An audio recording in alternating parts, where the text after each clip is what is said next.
तो कहानी की शुरुआत होती है 1960 में यानी 1960s में और हमको एक बहुत ही बड़ा वाइन यार्ड दिखाया जाता है। वो फार्म जहाँ पर अंगूर उगाए जाते हैं। वहाँ पर कई गरीब परिवार काम करते हैं, साथ ही परिवार के बच्चे भी वहाँ आराम से खेलते कूदते हैं। अब क्या है कि एक बच्चा भागते भागते गलती से एक आदमी से टकरा जाता है और नोटिस कर लीजिए दोस्तों, यही लड़का अपनी कहानी का हीरो है, नाम है रिचर्ड। और वो जिस आदमी से टकराया था ना, वो कोई और नहीं उसके पिता होते हैं, जो बहुत ही स्ट्रिक्ट आदमी है। वो रिचर्ड के हाथ पकड़कर उसको उठाते हैं, लेकिन उसको काफी सुनाते भी हैं कि हमेशा खेलते कूदते रहोगे क्या, कभी काम नहीं करना, जाओ उन अंगूर को तोड़कर बास्केट में डालो। पर दादू दोस्तों वो रिचर्ड को सपोर्ट करते हैं और उल्टा रिचर्ड के पिता को डांटते हैं कि अरे बच्चा है वो, गधे कहीं के, उससे काम करवा रहा है अभी से, रिचर्ड बेटा तुम जाओ, तुम खेलो जाओ। इस तरह बड़े प्यार से वो रिचर्ड को भेज देते हैं। और ये रिचर्ड के पापा है ना, बड़े गुस्से वाले इंसान है, हर वक्त किसी न किसी बात पर रिचर्ड को डांटते रहते हैं, उसे मारते भी है। बेचारा एक कोने में बैठकर रोता रहता है। लेकिन ऐसे वक्त में फिर दादू हमेशा उसको हिम्मत देते हैं और उसे कहानियां सुनाकर हंसाते रहते हैं। वैसे आपको बता दूं दोस्तों, इनका परिवार काफी गरीब है यार, और ऊपर से लोग मैक्सिकन हैं और अमीर अमेरिकन के वाइन यार्ड में काम करके अपना गुजारा करते हैं। पर रिचर्ड के पापा उसकी पढ़ाई को लेकर बहुत सीरियस है और इन मुश्किल हालात में भी वो रिचर्ड को स्कूल भेजते हैं। लेकिन पढ़ाई नाम की चीज रिचर्ड के दिमाग में घुसती नहीं, पर फिर भी पापा के डर से वो स्कूल चला ही जाता है। अब स्कूल में उसकी एक बेस्ट फ्रेंड है, नाम है जूडी। वो भी वैसे गरीब मैक्सिकन परिवार से है, दोनों के बीच अच्छी अंडरस्टैंडिंग भी है। और क्योंकि ये लोग मैक्सिकन है तो यहाँ के गोरे बच्चे इन्हें बहुत बुली करते हैं, यहाँ तक कि वो रिचर्ड का खाना तक नीचे गिरा कर चले जाते हैं। इन हालातों से रिचर्ड बड़ा परेशान भी होता है, लेकिन जूडी हमेशा उसका साथ देती है और उसको दिलासा भी देती है कि कोई बात नहीं, हम एक दिन इनसे बदला जरूर लेंगे, मैं हमेशा तुम्हारे साथ रहूंगी रिचर्ड। अब धीरे धीरे क्या होता है दोस्तों, रिचर्ड को स्कूल आना अच्छा तो नहीं लगता, लेकिन उसको ये लगता है कि कम से कम जूडी के लिए मैं स्कूल जरूर जाऊंगा।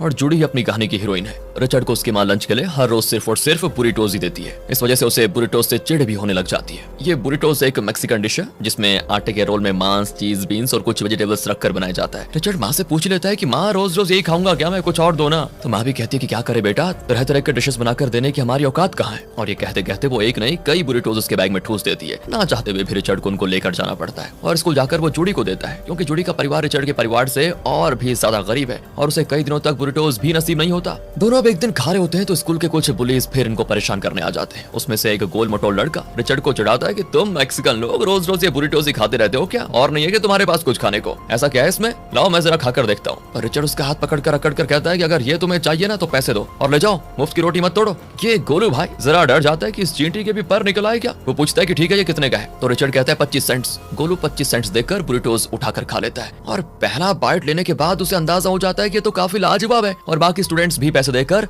रिचर्ड के बुरिटोज खरीद लेते हैं। और दोस्तों ये बुरिटोज या बरीटोज, मतलब इसका प्रोनाउंसिएशन देख लेना आप, मुझे तो मतलब कंफ्यूजिंग हो रहा है इसमें थोड़ा, खैर बुरिटोज ही बोलते हैं ओके। अब कुछ दिनों में रिचर्ड रोज ढेर सारे बुरिटोज लेकर आता है और स्कूल में सारे स्टूडेंट्स को बुरिटोज बेचकर बढ़िया पैसे कमा लेता है। उन पैसों से वो अपने लिए कुछ खरीदने के लिए एक सुपरमार्केट जाता है पहले। लेकिन एक मैक्सिकन के हाथ में इतने पैसे देखकर दुकानदार को शक हो जाता है कि पक्का इसने कुछ गड़बड़ी की है, ये लोग तो ज्यादातर गरीब ही होते हैं, तो इसके पास इतना पैसा कहाँ से आ गया। शक के मारे वो पुलिस को कॉल कर देता है दोस्तों। रिचर्ड को बहुत बुरा भी लगता है कि यार ये लोग तो चोर समझ रहे हैं मुझे, मेरी मेहनत की कमाई है ये। बचपन में जब इस तरह की घटनाएं होती हैं तो मन मस्तिष्क पर उसका काफी बुरा असर भी पड़ता है और लाइफ लॉन्ग एक दर्दनाक याद बनकर रह जाता है। रिचर्ड के साथ भी ऐसा ही होता है दोस्तों। और जब वो बड़ा होता है तो बुरी संगत में पड़कर चोरी, नशीला पदार्थ बेचना, इस तरह के काम करने लगता है। जैसे कि ये काफी नहीं था, उसके साथ मिलकर जूडी भी वही सब करने लग जाती है। इनका अपना गैंग भी होता है। 1970 का जमाना और रिचर्ड और जूडी के रिश्ते से जूडी प्रेग्नेंट हो जाती है। वो रिचर्ड से कहती है अब हमें ये गलत काम छोड़ देना चाहिए, कोई ढंग की नौकरी करके अपने बच्चों को पाल लेंगे हम। लेकिन रिचर्ड उसकी नहीं सुनता और अपने गैंग के साथ मिलकर वही काम जारी रखता है, जिसकी वजह से उसको जेल में भी बंद कर दिया जाता है। एक बार कोर्ट में केस चलता है। उस वक्त क्या था कि मैक्सिकन्स के बारे में गलत राय रखते थे लोग, उन्हें गोरे लोग अपने से कम और नीचा समझते थे। पुलिस वाले भी सेम मैक्सिकन्स को ज्यादातर टारगेट ही करते थे, उन पर हमला तक करते थे,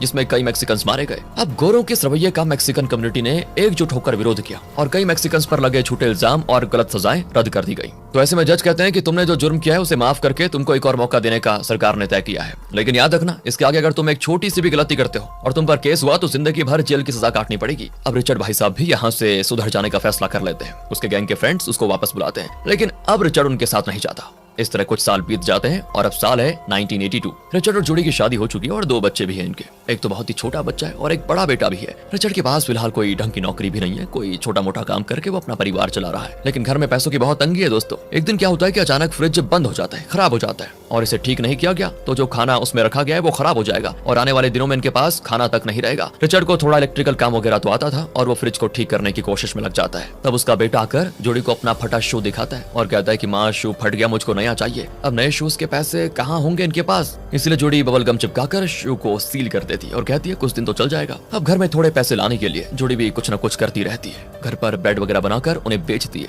रिचर्ड ठीक से स्कूल नहीं गया, लेकिन जुड़ी ने पढ़ाई बढ़िया की थी। वो रिचर्ड के लिए एक बढ़िया रिज्यूमे रेडी करके देती है। रिचर्ड उसके कई कॉपीज बनाकर हर जगह अपना रिज्यूमे देकर नौकरी मांगता है। कहता है कि मैं कोई भी काम करने को तैयार हूँ, आपके घर के जूठे बर्तन धोने को तैयार हूँ, सब कुछ चलेगा, मुझे बगीचा संभालने का काम हो तो भी चलेगा, साफ सफाई का हो कुछ भी मैं कर लूंगा। अब क्या था ना दोस्तों, उस वक्त रोजगार मिलना बड़ा मुश्किल था और वो भी एक मैक्सिकन को काम मिलना बहुत ज्यादा मुश्किल। अब एक दिन क्या होता है कि रिचर्ड के बेटे का शू फिर से जवाब दे जाता है और वो एक कार पर पैर रखकर बबल गम को फिर से चिपकाने की कोशिश करता है, लेकिन तब बबल गम उस कार पर चिपक जाता है और वो कार होती है अमेरिकन की और वो उस बच्चे को मैक्सिकन मैक्सिकन कहकर काफी डांटता भी, बहुत ही खराब शब्दों का इस्तेमाल करता है उसके प्रति। रिचर्ड और जूडी को बहुत गुस्सा आता है, लेकिन वो अपना गुस्सा गोरों को दिखा नहीं सकते ना, वरना इन पर फिर से कोई कार्रवाई हो जाएगी। जूडी कहती है हम कितने दिन इस तरह सड़क पर नोटिस देते हुए ब्रेड बेचते हुए गुजारा करेंगे, तुम अपने पापा से बात करो ना, वो जिस कंपनी में काम करते हैं शायद वही तुम्हें कोई नौकरी दिला दें। अब वैसे दोस्तों रिचर्ड तो अपने पापा से मिलना तक नहीं चाहता, क्योंकि वो रिचर्ड से बात ही नहीं करते, और वो इसीलिए कि रिचर्ड ने पढ़ाई नहीं की और गलत काम किया बचपन से लेकर अभी तक, मतलब एक गैंगस्टर हो गया था वो। फिर भी अपने परिवार की खातिर रिचर्ड को नौकरी की सख्त जरूरत होती है और वो अपने परिवार को लेकर चला जाता है पापा से मिलने के लिए। रिचर्ड के दादाजी की तो पहले मृत्यु हो चुकी थी, बताना भूल गया मैं आपको, लेकिन माँ उनको देखकर बड़ी खुश होती है और उन्हें खाना बनाकर भी देती है।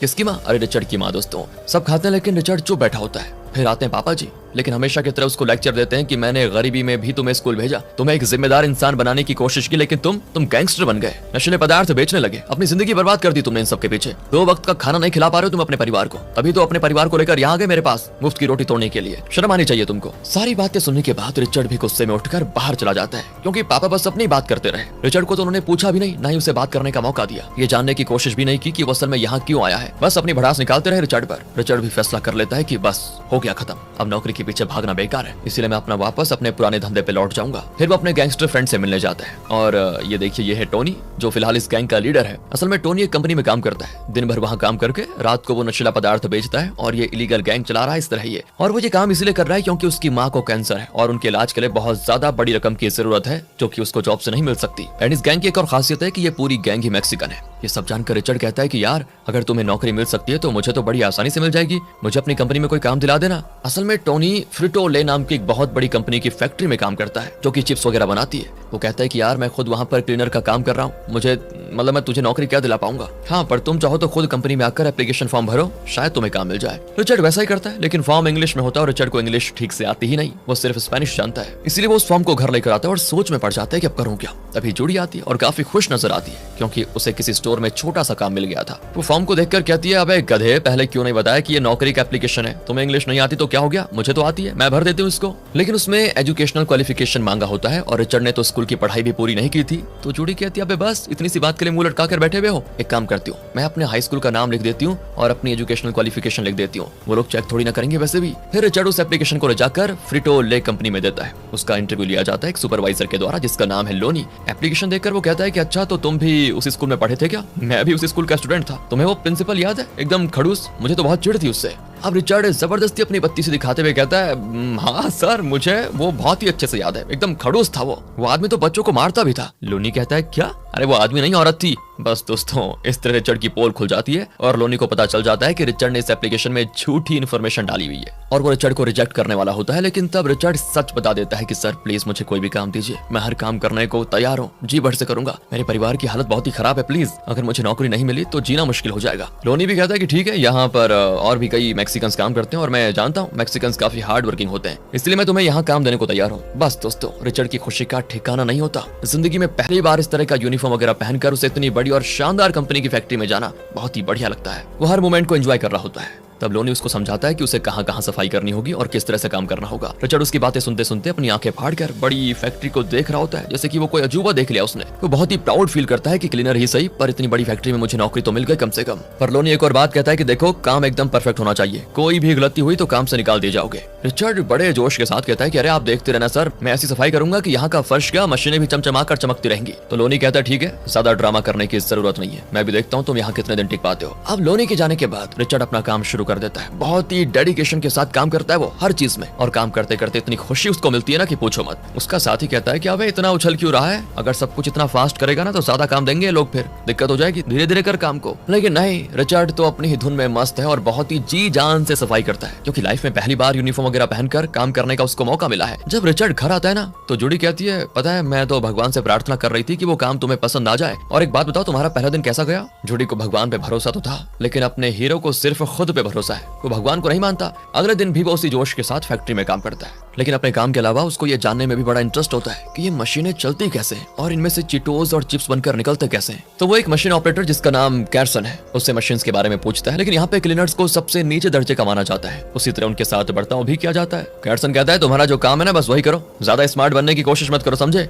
अब एक एक्स गैंगस्टर होने के नाते रिचर्ड को उसे उठा उठाकर पटकने का तो बड़ा मन करता है, लेकिन वो ऐसा करता नहीं, क्योंकि उसे अपने परिवार की खातिर शांति से काम लेना होगा। इसीलिए वो बस इमेजिन कर लेता है कि वो कैरसन की धुलाई कर रहा है। एक और मशीन ऑपरेटर होता है जिसका नाम है बेकर, और वो एक अफ्रीकन अमेरिकन है। वो बहुत ही शांति से अपना काम कर रहा होता है और रिचर्ड को लगता है कि ये अच्छा आदमी होगा, इसलिए वो बेकर को अपना इंट्रो देता है कि देखो मेरा नाम पिचर्ड है और मैंने कल ही काम ज्वाइन किया है। वो भी कहता है कि मेरा नाम बेकर है और मैं एक इंजीनियर हूँ और यहाँ पर मशीन ऑपरेटर का काम कर रहा हूँ। इस तरह बहुत ही फ्रेंडली और नॉर्मल तरीके से बात करता है। रिचर्ड हिम्मत जुटाकर उन मशीनों के बारे में उससे चीजें पूछता है। दूसरे मशीन ऑपरेटर्स की तरह वो रिचर्ड को इंसल्ट नहीं करता, बल्कि बहुत ही सब्र के साथ उसे हर सवाल का जवाब देता है। रिचर्ड पूछता है कि सर मुझे मशीन्स में काफी इंटरेस्ट है, अगर मैं यहाँ एक मशीन ऑपरेटर बनना चाहूँ तो मुझे क्या क्या करना होगा? पर इतने में टोनी आ जाता है और रिचर्ड को दूर लेकर जाकर कहता है कि अब है वो लोग मशीन ऑपरेटर्स हैं, उन्हें कभी तंग मत करना वरना मुसीबत हो जाएगी। और लंच टाइम में टोनी रिचर्ड को समझाता है कि देखो यहाँ के एम्प्लॉयज को अलग अलग दर्जों में बांटा गया है। सबसे ऊंचे दर्जे पे हैं ये 4 लोग जो एक साथ बैठकर खा रहे हैं। ये लोग हैं प्लांट मैनेजर्स, इन्हें सबसे ज्यादा सैलरी भी मिलती है और ये ऐश करते हैं लोग,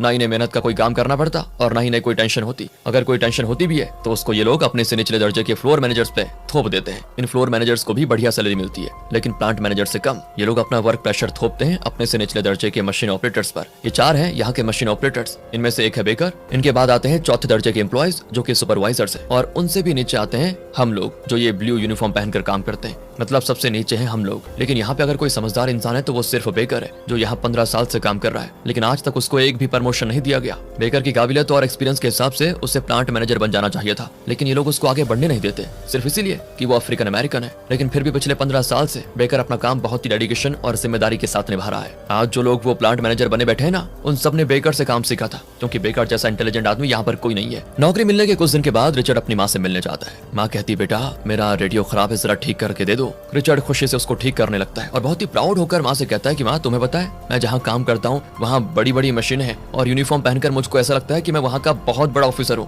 पर इतने में पापा आ जाते हैं आंख लगाने और कहते हैं कि वाह तू खुद वहाँ क्लीनर का काम कर रहा है और तुझे लगता है कि तू ऑफिसर है। रिचर्ड को नीचा दिखाने का वो एक भी मौका नहीं छोड़ते। इस तरह का बाप है ये। माँ तो उनको डांटती कि अरे मेरा बच्चा अभी घर आया है और तुमने बस अभी से अपना मुंह खोल दिया। पर पापा कहते हैं कि एक बात बता बेटा, क्या आखिरी तक उस फैक्ट्री में क्लीनर बनने का इरादा है क्या? इतने कम पगार में तुम जिंदगी भर अपने परिवार को कैसे चला पाओगे बताओ? बस दोस्तों यही बात रिचर्ड को चुभ जाती है और वो सोच में पड़ जाता है कि ये बात तो पापा ठीक कह रहे हैं। अगले दिन फैक्ट्री में भी वो यही सोच रहा होता है और ठान लेता है कि बस कैसे भी करके इस क्लीनर जॉब से ऊपर उठकर एक मशीन ऑपरेटर बनूंगा। तो वो बेकर के पास जाता है जो अकेला बैठा खा रहा होता है। उसका कोई परिवार भी नहीं है और आज तो शायद जल्दी काम पर आ जाता है क्योंकि उसका डेडिकेशन है। वो अपने काम में कोई कसर नहीं छोड़ना चाहता और उस साल का बेस्ट एम्प्लॉय अवार्ड भी जीतता है। इस तरह वो काफी तरक्की कर रहा होता है और बेकर से बहुत सारी चीजें सीख रहा होता है। और फिर उसकी तरक्की में रुकावट बनकर आती है 1984 में अमेरिका की आर्थिक गिरावट। बेरोजगारी बहुत ज्यादा बढ़ जाती है, पैसों की सर्कुलेशन कम हो जाती है, खाने की कमी, इन्फ्लेशन जैसी कई समस्याएं आम जनता को पीड़ित करके रख देती हैं। जब खाने को खाना नहीं, हाथ में पैसा नहीं,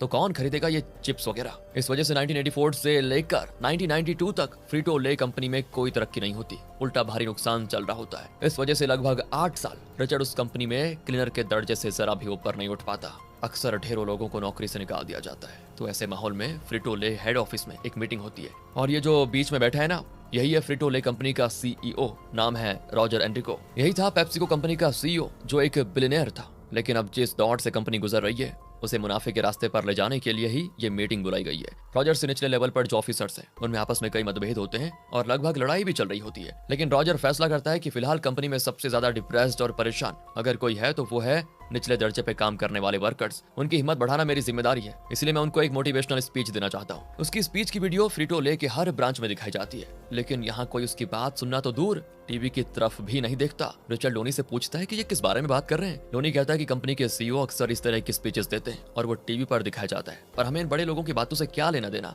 हम तो बस अपना काम करते रहते हैं। ये कहकर लोनी चला जाता है और रिचर्ड भी देखता है कि उसके अलावा कोई और टीवी देख ही नहीं रहा। लेकिन रिचर्ड के रॉजर एक बहुत बड़ा इंस्पिरेशन है, क्योंकि रॉजर ने बहुत ही कम उम्र से काम करना शुरू कर दिया था। उसके घर के हालात ठीक नहीं थे, वो एक बॉटलिंग प्लांट में काम करता था और एक पॉइंट पर वो घर जाकर कुकिंग पैंस वगैरह बेचा करता था। इस लेवल पर पहुंचने के लिए रॉजर ने बहुत मेहनत की थी, तो रिचर्ड भी उसी की तरह छोटी सी शुरुआत करके उस जैसी सफलता पाना चाहता है। वो बड़े ध्यान से रॉजर की बातें सुनता है और क्योंकि रिचर्ड के अलावा कोई इसको देख नहीं रहा होता है, तो रिचर्ड को लगता है जैसे रॉजर पर्सनली उसी से बात कर रहा हो। उसे ये सुनाई देता है कि देखो रिचर्ड, ये हमारी कंपनी है, ये कंपनी हमारे हाथ से निकल ना जाए, इसलिए ये जरूरी है कि तुम खुद को एक सीईओ की पोजीशन पर रखकर सोचो कि कंपनी को फिर से ऊपर उठाने के लिए तुम क्या करोगे। खुद से ये सवाल करो, तुम्हें जो जवाब मिलेगा उसी से कंपनी आगे बढ़ेगी। इस कंपनी को फिर से जिंदा करना तुम्हारी जिम्मेदारी है। इसके बाद रिचर्ड रॉजर की स्पीच के बारे में 24 घंटे सोचने लगता है। फिर शाम को बच्चों को पार्क में लेकर जाता है, जहां वो उन्हें कौन से बने चीटोस खरीद कर देता है, जिसमें स्पाइसेस वगैरह डाले होते हैं और उसको सॉस के साथ खाया जाता है। दोनों मजे से खाते हैं, लेकिन छोटा बेटा चिल्ला देता है कि पापा ये तो बहुत तीखा है। रिचर्ड कहता है कि देखो, अगर बहुत तीखा है तो फेंक दो ना, उसको जबरदस्ती खाने को किसने कहा तुमसे, फेंको उसको। और वो कहता है ये तीखा तो है लेकिन टेस्टी बहुत है, एक बार खाने से बार बार खाने का मन करता है पापा। यहाँ दोस्तों ये सुनकर रिचर्ड के दिमाग में एक बत्ती चलती है। फ्रीटो ले में जो चिप्स और चिटोस बनाए जाते हैं वो तीखे नहीं होते। वो सोचता है अगर मैं थोड़े मैक्सिकन मसाले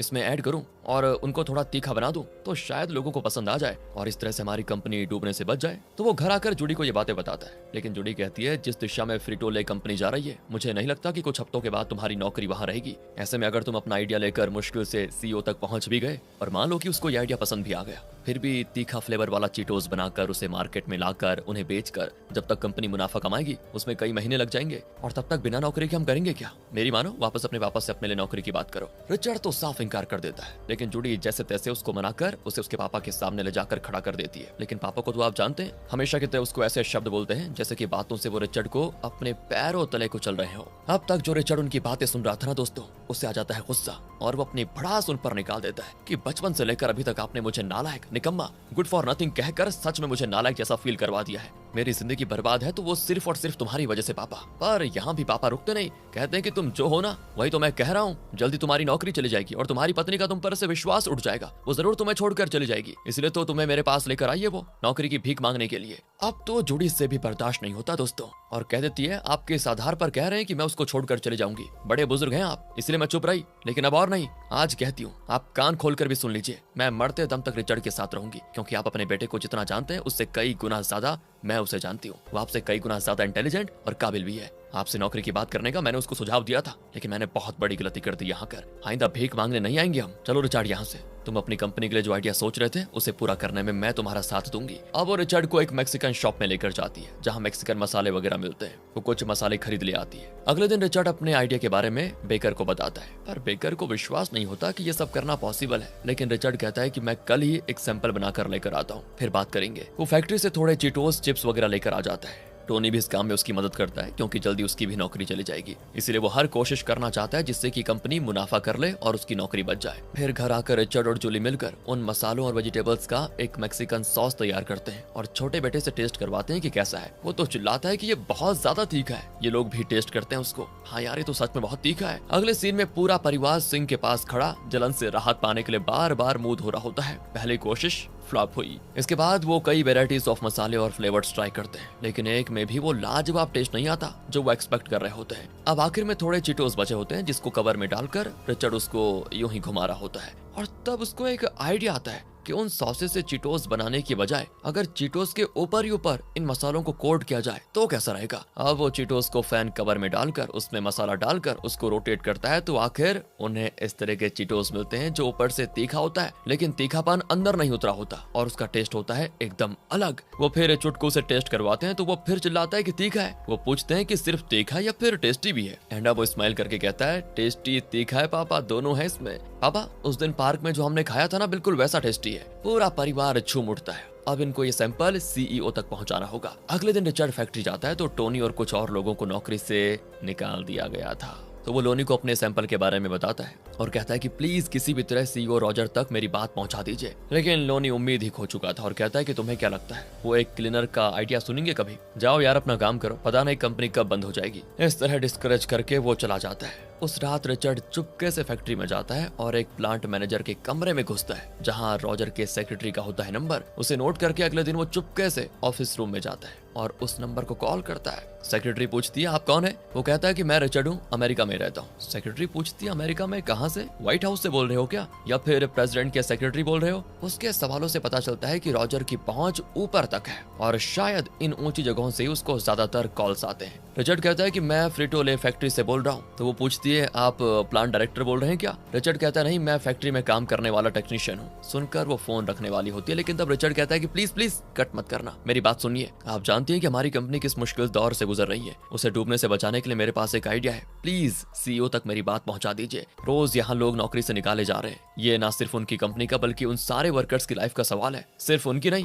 आपकी भी तो नौकरी का सवाल है। अगर कंपनी नहीं रहेगी तो आप नौकरी कहाँ करेंगे बताइए? आपकी खातिर, मेरी खातिर, सारे वर्कर्स की खातिर प्लीज मिस्टर रॉजर से मेरी बात करवाइए। इस पर दोस्तों वो जरा सोचती है और उसे सीईओ से कनेक्ट करती है। रिचर्ड नॉन स्टॉप अपनी बातें कह जाता है कि मैं आपकी फैक्ट्री का क्लीनर हूँ। फ्रिटोले को बचाने के लिए मेरे पास एक आइडिया है। मैं एक मैक्सिकन हूँ सर, और मैंने खुद एक मसाला मिक्स बनाया जो काफी स्पाइसी होगा। उसे अगर हमारे नॉर्मल चिप्स और चिटोस पर अप्लाई करेंगे तो टेस्टी बहुत ज्यादा हो जाएगा और सेल भी बढ़ेगा। मैक्सिकन लोग ही नहीं, अमेरिकन भी उसको बहुत ज्यादा पसंद करेंगे। मार्केट में खूब चलेगा सर। मैंने कई लोगों से टेस्ट करवाया और सबको पसंद भी आया। मैं आपको सैंपल भेज सकता हूँ, उसको टेस्ट करके आप प्लीज फैसला कीजिएगा। उसका कॉन्फिडेंस और जिस रफ्तार से वो बोला जाता है रॉजर को काफी इंप्रेस कर जाती है चीज, और वो पूछता है कि क्या सिर्फ इसीलिए तुमने खास तौर पर वो मसाला बनाया था? रिचर्ड कहता है कि हाँ सर, उस दिन वीडियो में आपने कहा था कि कंपनी को बचाने के लिए एक सीईओ की तरह सोचो। अगर तुम सीईओ होते तो क्या करते? बस यही कहा था ना सर आपने। मैंने वही किया सर, और तब मुझे ये आइडिया मिला। रॉजर पूछता है तो क्या तुमने मेरा पूरा वीडियो देखा था?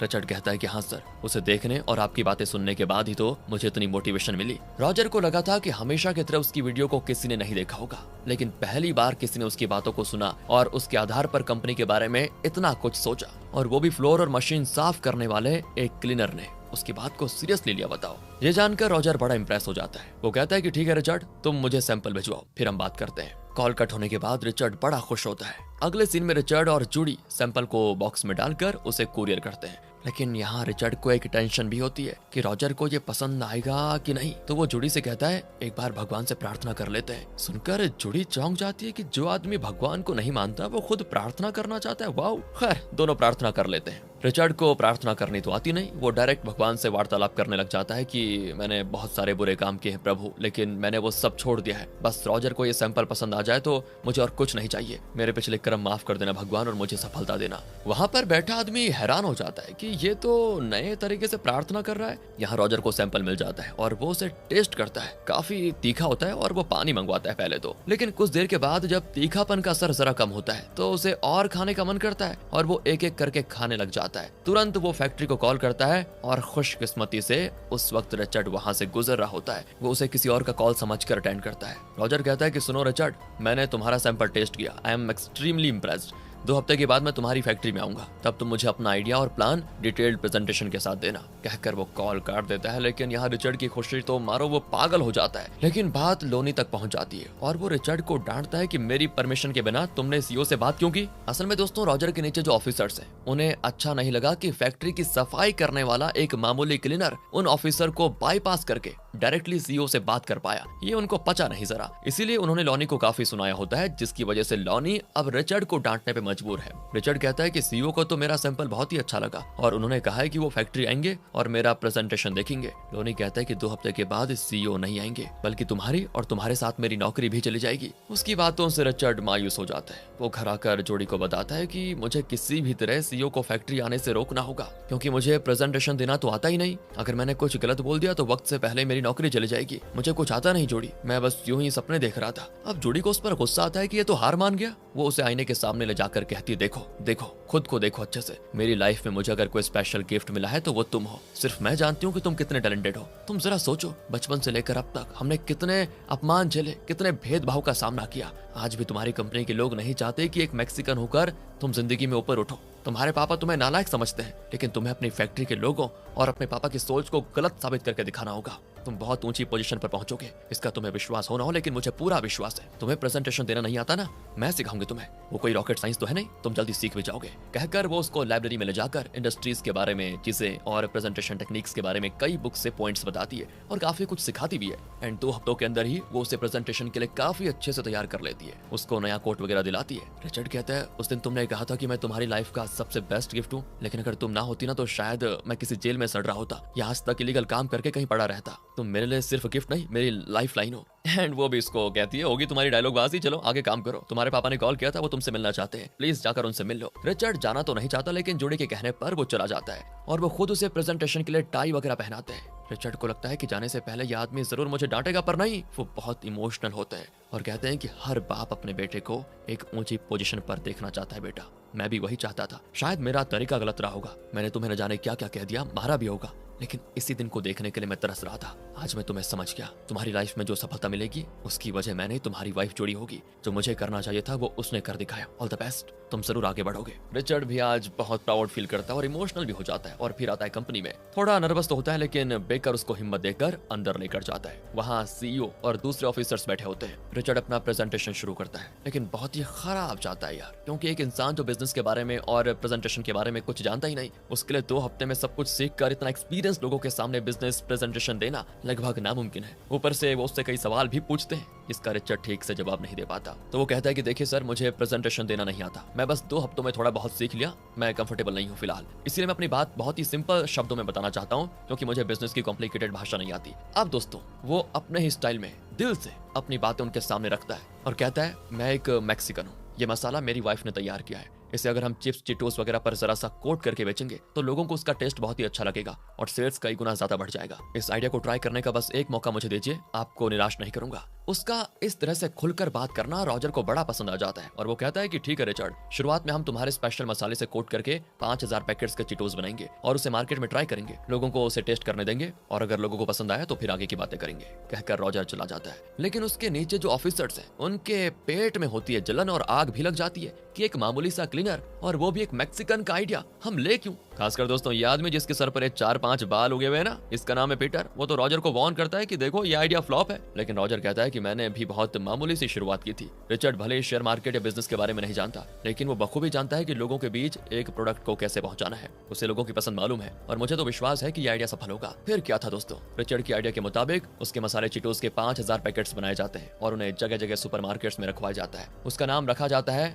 फ्लामिन हॉट। 2 हफ्ते हो जाते हैं लेकिन फ्लामिन हॉट के अलावा बाकी सारे चीटोस बिकते हैं, सिर्फ वही नहीं बिकता। पीटर तो फैक्ट्री में कॉल करके कह देता है कि फ्लामिन हॉट नहीं चला, ये बेकार आइडिया था, मैंने पहले ही कह दिया था, तो इसीलिए हम फ्लामिन हॉट के सारे पैकेट्स मार्केट से हटवा रहे हैं। रिचर्ड कहता है कि 1 और हफ्ते का टाइम दीजिए, क्या आपने उन जगहों पे पैकेट सप्लाई किए जहाँ पे मैक्सिकन्स और लैटिनोस वगैरह बड़ी मात्रा में रहते हैं। इस बार लॉनी भी रिचर्ड को सपोर्ट करता है और पीटर से कहता है कि नॉर्मली तो हम नए प्रोडक्ट को 3 हफ्ते देते हैं, तो इस बार 2 हफ्ते के बाद ही ऐसा फैसला क्यों लिया जा रहा है और टाइम दो उसको। लेकिन पीटर तो अपनी बात पे बिल्कुल अड़ा रहता है। बेचारा रिचर्ड उदास हो जाता है कि यार क्या किस्मत पाई है मैंने। लेकिन बेकर कहता है कि तुम्हें भाई इस तरह हिम्मत नहीं हारनी चाहिए, तुम्हारे अंदर एक टैलेंट है, एक जोश है और जो यहाँ किसी के पास नहीं है, तुम कोई और आइडिया सोचो, जरूर बात बन जाएगी। घर पे दोस्तों जुड़ी भी उसे काफी मोटिवेट करती है और तब रिचर्ड का बेटा कहता है कि पापा मैंने अपने स्कूल फ्रेंड से कहा कि हमारे स्पेशल चीटोस मार्केट में आया है, पर वो कहते हैं कि उन्होंने फ्लामिन हॉट का नाम तो कहीं सुना तक नहीं। और तब मुझे याद आया कि मैंने भी फ्लामिन हॉट के बारे में बाहर कहीं नहीं सुना, अगर प्रोडक्ट की मार्केटिंग नहीं करेंगे तो सेल्स कैसे होगा। कहकर वो अपने पिगी बैंक से कुछ पैसे देता है और कहता है कि पापा इन पैसों से आप फ्लामिन हॉट की मार्केटिंग करना।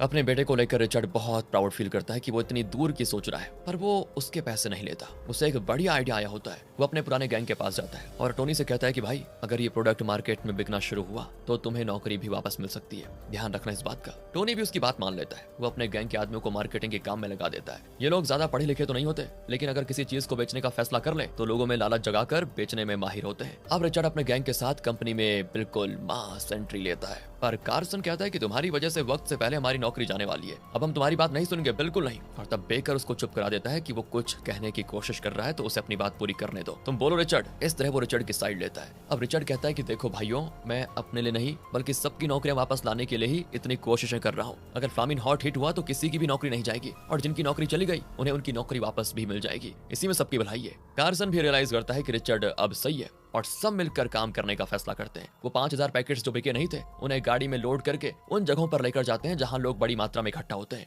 खासकर जहां बच्चे होते हैं वहां, और सब मिलकर उन पैकेट्स को फ्री में लोगों को बांटते हैं। क्योंकि उन चीटोस को खाकर अगर उन्हें उनका टेस्ट पसंद आ गया तो वो जरूर मार्केट में जाकर उसको खरीदेंगे और बार बार खरीदेंगे। इसके बाद और 5000 पैकेट्स बनवाए जाते हैं और उन्हें भी शहर में जगह जगह इस तरह फ्री में दिया जाता है। कुछ दिन के बाद फ्लामिन हॉट के लिए मार्केट में एक डिमांड पैदा हो जाती है और लोग हर सुपरमार्केट में उसी को ढूंढ ढूंढ कर खरीदते हैं। इसके लगभग दोस्तों एक ही हफ्ते के अंदर फ्लामिन हॉट की सेल्स इतनी ज्यादा बढ़ जाती है कि बात रॉजर तक पहुंच जाती है। पीटर की तो हो जाती बोलती बंद और रॉजर उससे कहता है कि तुमने तो रिचर्ड को सिर्फ एक मामूली क्लीनर समझा था ना, लेकिन देखो आज उसी की बदौलत ये कंपनी डूबने से बच गई है और तरक्की की राह पर निकल रही है। अब इतना होने के बावजूद भी दोस्तों रिचर्ड अभी भी इस फैक्ट्री में क्लीनर का ही काम कर रहा होता है। तो एक दिन आता है रॉजर का कॉल और वो रिचर्ड से बात करता है। वो बताता है कि तुम्हारा फ्लामिन हॉट चीटोस दुनिया भर में हिट हो गया रिचर्ड, अब हमें अपना प्रोडक्शन बढ़ाना होगा। वेरी गुड सर, कितने पैकेट्स की जरूरत पड़ेगी, 5000 या 10,000? तो रॉजर कहता है कि 5000 10,000 नहीं, हमें 5 मिलियन पैकेट्स बनाने होंगे।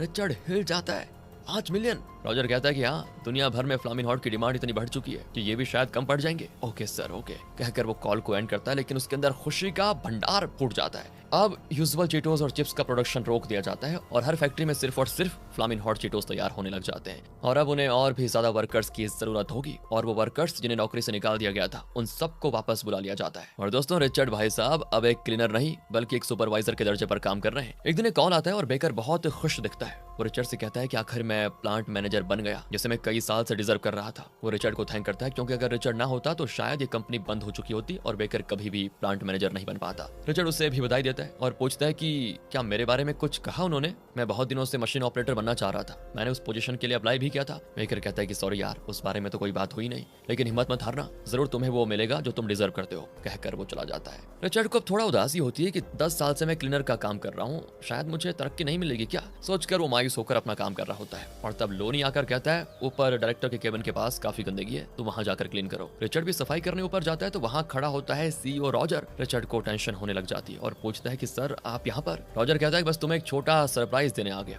कहकर वो उसके हाथ में मॉप स्टिक लेकर दूर रखता है और डायरेक्टर केबिन पर एक नेम प्लेट लगाता है जिस पर लिखा होता है Richard Montanez, director of multi cultural marketing. इस प्लांट के प्लांट मैनेजर से भी दोस्तों ऊपर की पोजीशन है। अब रिचर्ड इस प्लांट का डायरेक्टर है। इतनी बड़ी पोजीशन और जिम्मेदारी उसे सौंपी थी रॉजर ने क्योंकि उसे रिचर्ड पर बहुत विश्वास हो गया था। रॉजर भी सोचता था कि इसने मेरी तरह छोटी शुरुआत की और अपनी मेहनत से ये पोजीशन डिजर्व की है।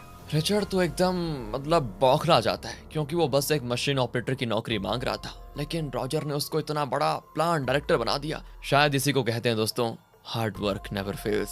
बाकी लोग भी पहले से जानते थे लेकिन उन्होंने उसको बताया नहीं क्योंकि वो सब उसको सरप्राइज देना चाहते थे। अब सभी उसको खूब चीयर करते हैं। टोनी, बेकर, लोनी, कार्सन सब उसको बधाई देते हैं क्योंकि वो सब जानते हैं कि उसने कितना स्ट्रगल किया और कितनी मेहनत और लगन के बल पर वो इस पोजीशन पर पहुंचा। रिचर्ड अपने उसी गंदे ब्लू यूनिफॉर्म में ही डायरेक्टर्स केबिन के अंदर जाता है। वो लाइफ में उस पड़ाव पर पहुंच गया दोस्तों जहां पर वो हमेशा से पहुंचना चाहता था और वो भी अपनी मेहनत और टैलेंट के बल पर। वो खुद के बारे में बहुत प्राउड फील करता है और वो ये खुशखबरी अपनी वाइफ जूडी के साथ शेयर करने के लिए उसे पहले कॉल करता है।